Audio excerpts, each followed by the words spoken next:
Hi, I'm Donna, heart failure coordinator, and this is my friend AD. Yeah, AD, hello. today we'd like to talk a little bit about sodium. I'm talking about salt. Yeah, Okay. facts about salt. When you have heart failure, one of the things that we like to do is try to help you understand why watching how much sodium you have in your diet or salt in your diet is important. Have you ever been told that you shouldn't use a lot of salt? Uh, when I got married, Really? yes. What did your wife tell you?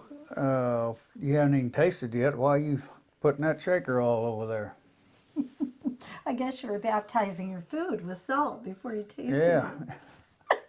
I bet she said, my food can stand on its own. yeah, kind of. So you pulled back a little bit on salt and you don't use the salt shaker so much? Yeah, I got out of the habit of that, and just then I started just using pepper.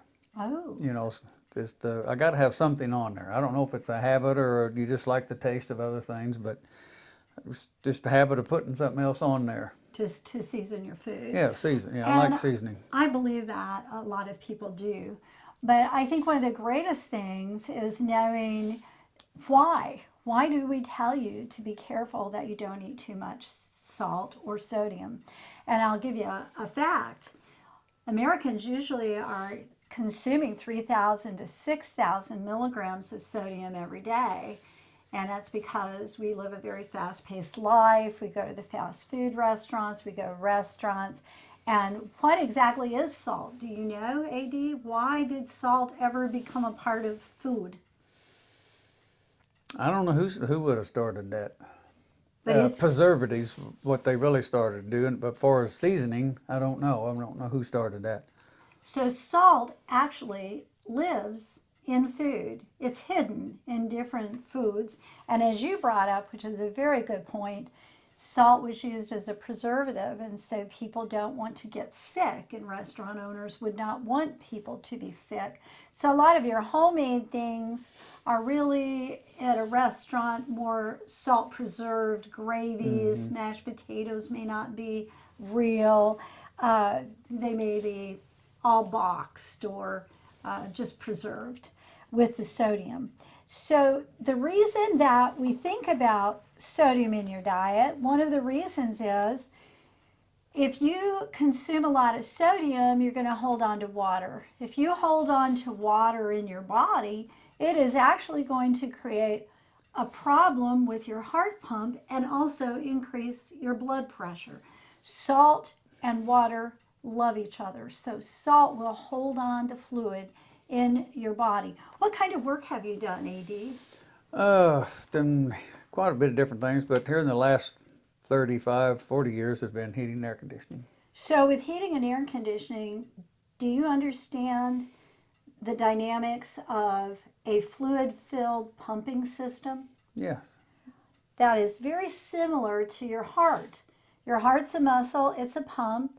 There are valves, there are pressures, there are flow dynamics, and you could think of your arteries and your veins as pipes, and it's a constant flowing system. So, what happens to a pumping system in heating and air conditioning that has too much fluid to pump? Well, that would be like a requirement on a certain machine that takes so many gallons per minute, Yeah. and you put a, say if it takes 50 gallons a minute to work, if you put a 25 gallon a minute pump on it, you're going to overwork the pump, and either it's going to burn up or mechanically something will break. You're overloading, trying to do more out of the pump than what it was designed for. That is such a great explanation because when you have heart failure, you have an ineffective pump.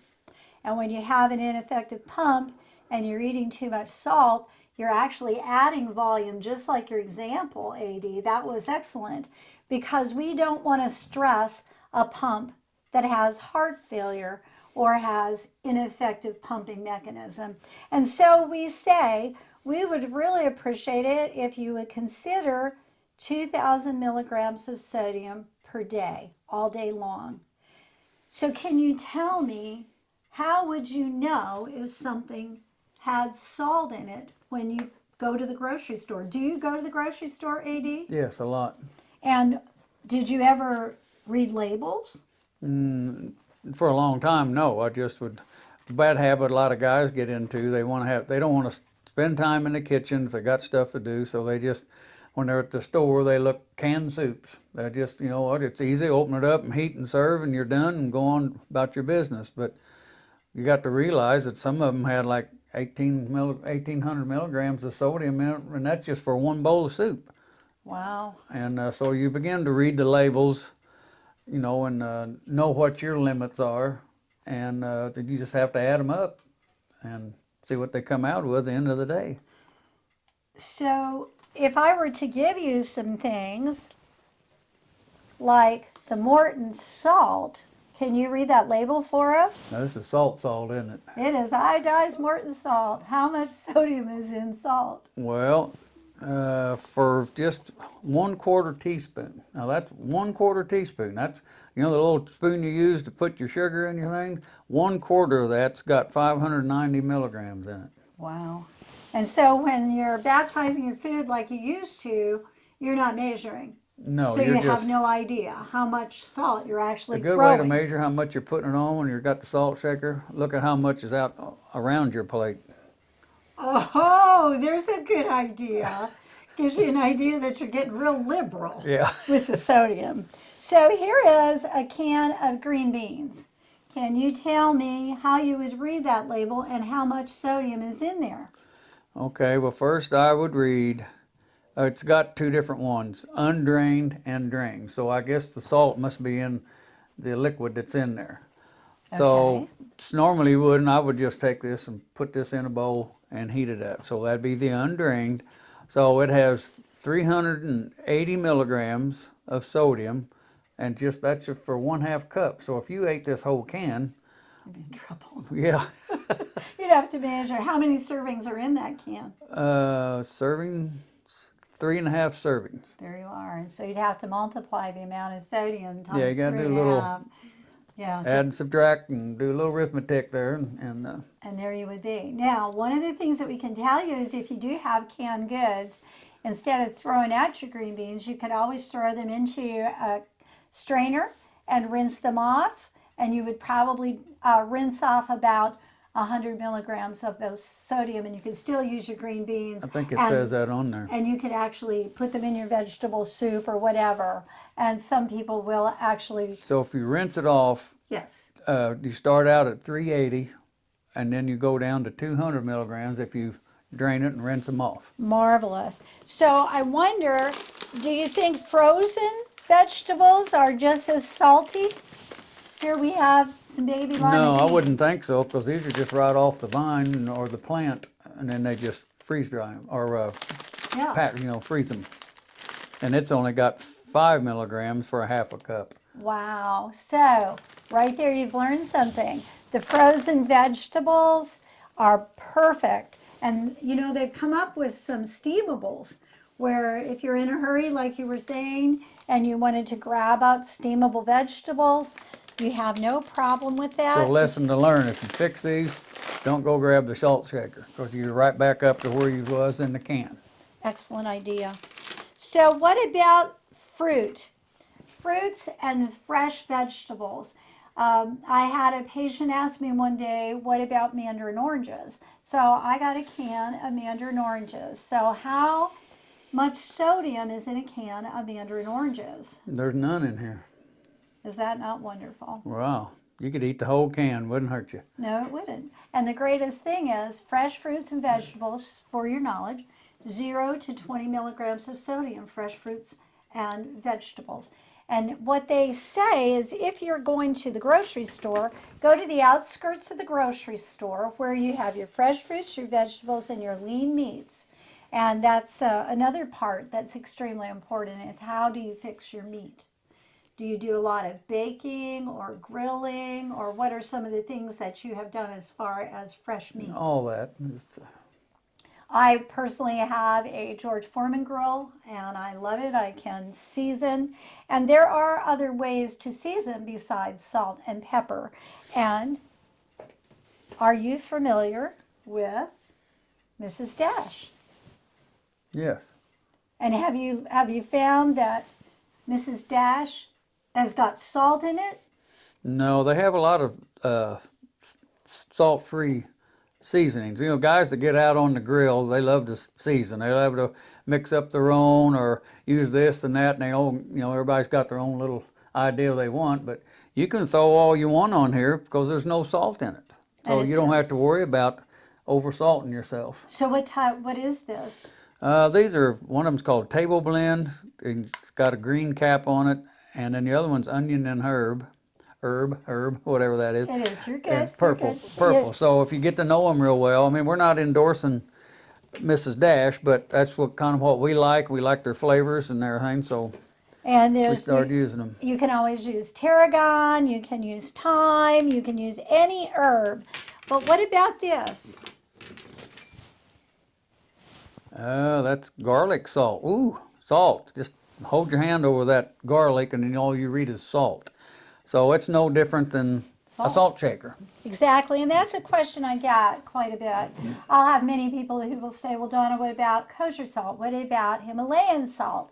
And the truth of it is, salt is salt is salt is salt. And you don't want any of your onion salts or your garlic salts. You can do the powders. Those aren't salt, but this is very important. Now, you like a lot of fresh fruits and vegetables? Yes, I do. And have you ever tried to flavor with vinegars? Yes, I have. And this right here is a tarragon vinegar. Have you ever used tarragon vinegar? And if you have, how would you do it? Well, I don't have any recipe. I just, when I steam my vegetables, put a little butter on it, and then sprinkle the tarragon on top of it. And it really gives good flavor. Yes. So that's a way. Vinegars are also extremely good ways to manage. What about cheese? Have you ever heard anything about cheese? Yes, I've heard the lighter the cheese is, the white cheese has less sodium in it than what the dark cheese is, like American yellow cheese. That's got a lot of sodium in it. Yes, it does, over 400 milligrams. And if you could go with Swiss cheese, that's only 20 milligrams for one slice of Swiss.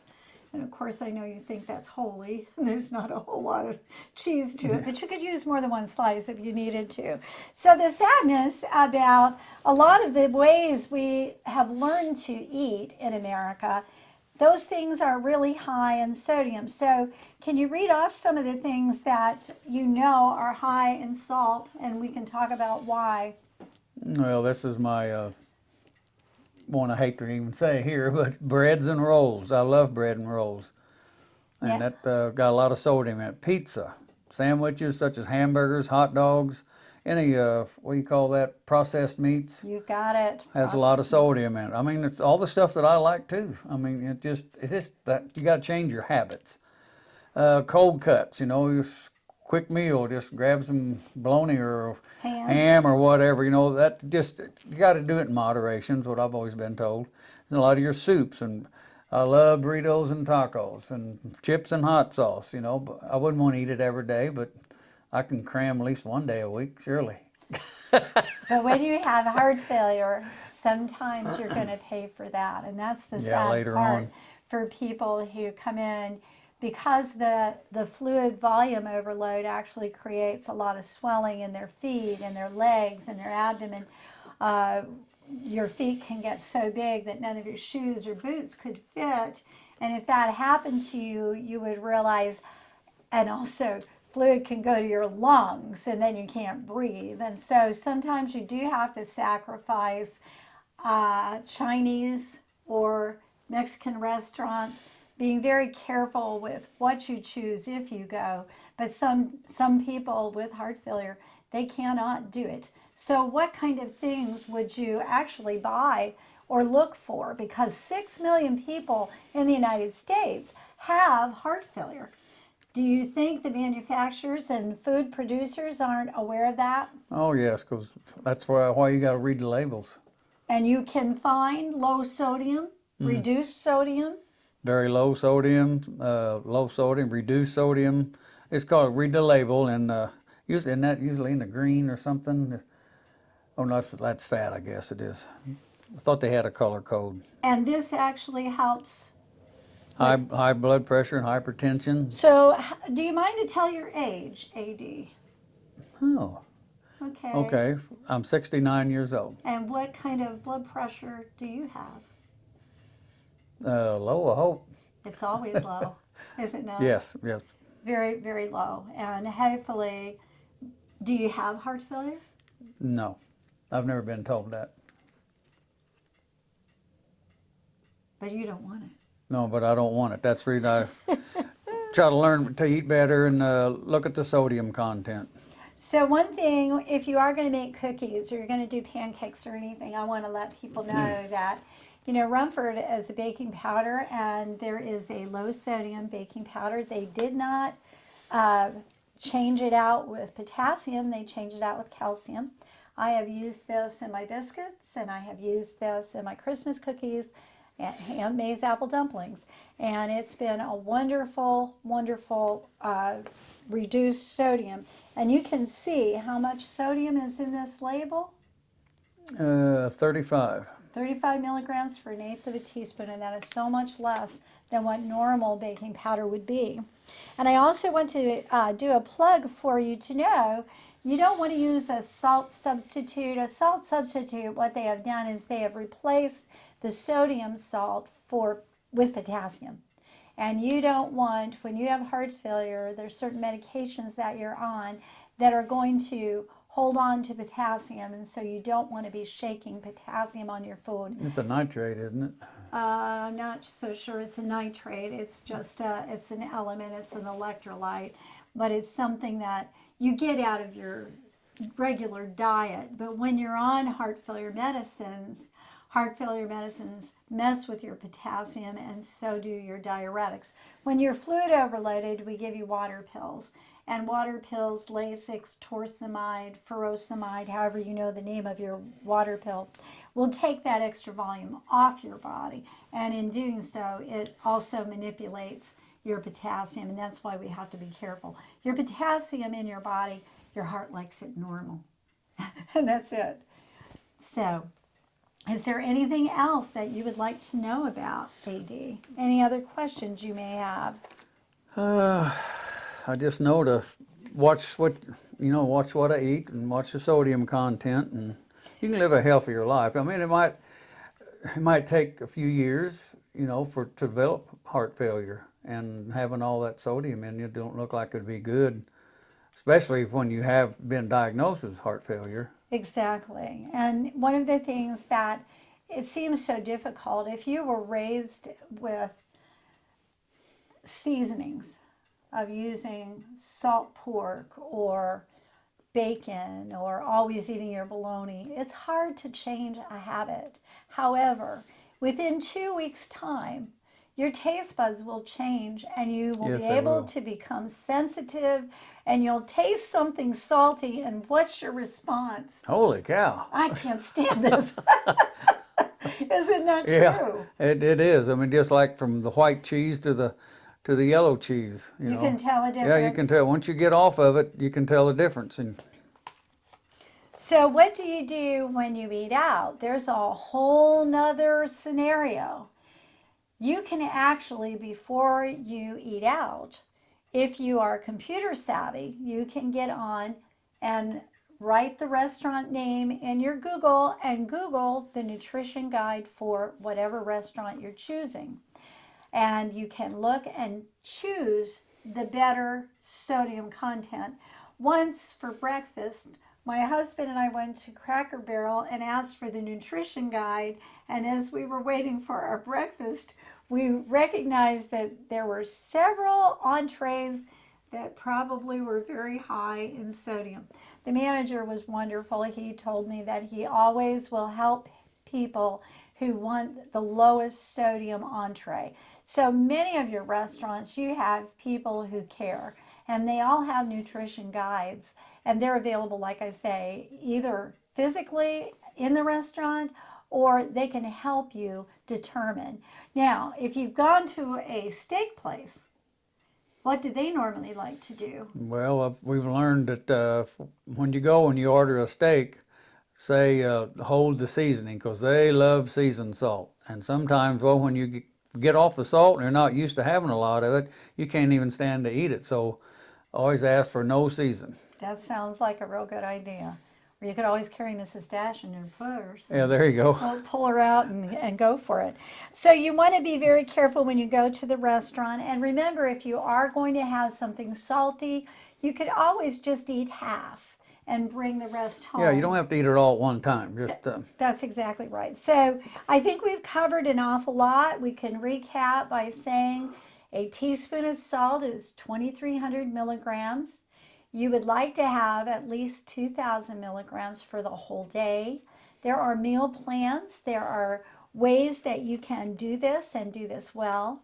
Reading labels is a really good part. If you start with just watching how much you eat and watching your fruits and vegetables, 0 to 20 milligrams for most fruits and vegetables. Do you eat a lot of fruit, AD? yes, yes. You know there's only 2 milligrams of sodium in an apple. Yeah, that's why I eat a whole one. There you go. And yes, and it's for per serving. So I thank you so much for your time. I hope that this has been helpful to you. One other thing I'd like to tell you about, there is an app for on your phone called fastfoodnutrition.org. And you can get on there and you can look at any restaurant that they have available that may help you understand how much sodium is in that sandwich, how much sodium is in those French fries. Do you happen to know, AD, what is more important, a baked potato, a baked sweet potato, or French fries? Which are the healthier choices for sodium? I would say a sweet potato. The baked sweet potato and the baked potato. Those are better for you than French fries. You just have to remember that a lot of foods are already soaked with salt. Yeah, they soak them in a brine, and plus when they bring them out, they, salt them again. So exactly. So I hope this has been helpful. AD, we cannot thank you enough for your participation. And please join us again for another video. We'll probably be doing a video on fluid allowance and how much you can drink when you are diagnosed with heart failure, and also some medicines and different things as time goes on. But thank you so much, AD. thank you. Can I go now? Yes.